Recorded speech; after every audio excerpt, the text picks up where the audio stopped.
I think it's important to know some of the buying habits of the potential market that you're going into. So people in Germany shop fairly different to people in France. And again, they shop very, very different to people in Spain and Italy and so on and so forth. So depending on what type of product you have, maybe if you're selling ski gear, it might not be that much of a good idea to go to Spain. Maybe you might do better in Denmark, because you're a little bit more northern. It's worth doing a lot of market research beforehand to figure out where you're going to see the bulk of your customers. The main things that you need to consider, and if you haven't considered any of these things, that's absolutely fine as well, because we will guide you through, we'll really handhold through this whole process. But the first thing is confirming the location of where you actually want to store your goods. So as I say, I think it's important to know some of the buying habits of the potential market that you're going into. So, people in Germany shop fairly different to people in France. And again, they shop very, very different to people in Spain and Italy and so on and so forth. So depending on what type of product you have,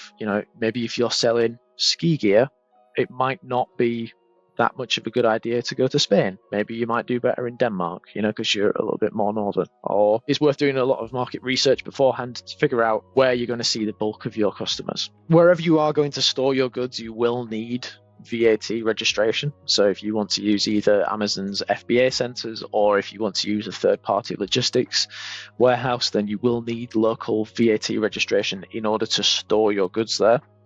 And then after that, one of the easiest sections, number 3, is gathering essential documents. So for most tax authorities, the minimum requirements is going to be a passport, your certificate of incorporation, so just the documents that says this is enter name here .incorporated. This was incorporated on the 1st of January 2024. Whatever the business registration documents are that you have. Sometimes the tax authorities might ask for a screenshot of an Amazon account. So your Amazon Seller Central, maybe they will ask for that to prove that maybe you have your products already live in that country. So Ireland, for example, is one of those. They will like to see a screenshot of your Amazon Seller Central to show that you already have your listings live in Ireland.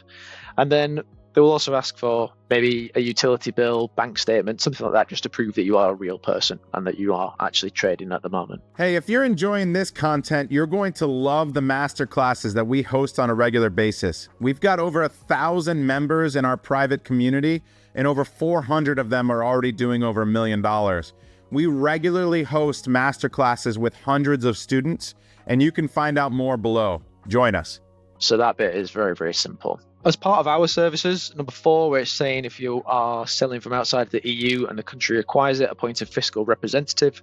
So that can probably seem a bit jargony in terms of the terminology, but basically what that means is somebody who will be supporting you with any of your goods that get shipped into the EU. So because we are established across the EU, as Ali mentioned earlier, we've got offices in the UK, where I am, France, Italy, Spain, Poland, all over the place.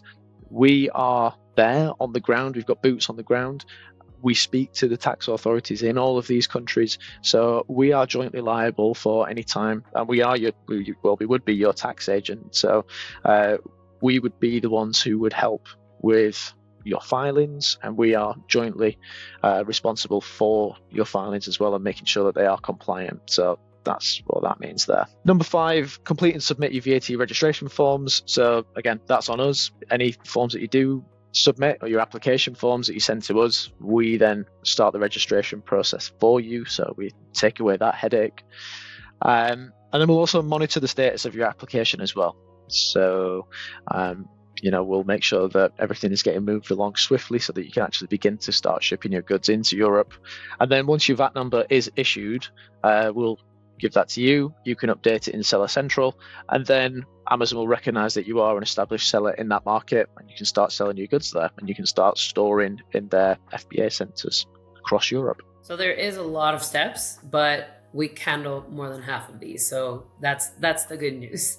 Anybody who wants to potentially get signed up from this call, they'd only be doing 1, 2, and 3. We're doing 4, 5, 6, and 7. So just so that you know how the process works. But yeah, we're doing more than 50% of that for you. And then going along with that, something that is good for everybody here to know is that we also have a team in New York of about 10 or 15 folks, and they basically can help you with your US side of things. So If you are coming the other way around, we know that this call, we've got folks from all over, but if you are looking to expand, say from Europe or UK to the US, so vice versa than what we've been chatting about, this one will just be quite brief because I know it's not the usual, but we can also help you in that direction. And not only that, if you already have an established brand here and you have Amazon, as well as Shopify, as well as D2C. So it's a lot of convoluted things.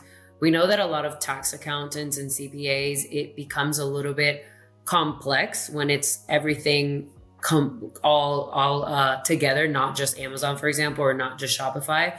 So our team in New York could actually help you with not only the EIN setup if you are looking for that, but if you are already set up, they can help you with the corporate tax, sales tax in the different country or the different states that you're selling in for your D2C store or for your Shopify, as well as giving you a virtual address so that we can receive communications where needed and be able to assist you in that. So everything that has to do with like your domestic inside of US is something that we have a team that can also help you handle it, specifically when it's multiple marketplaces. So that's just kind of like another side note that if you did need to register in the US, our team in New York can help with that as well.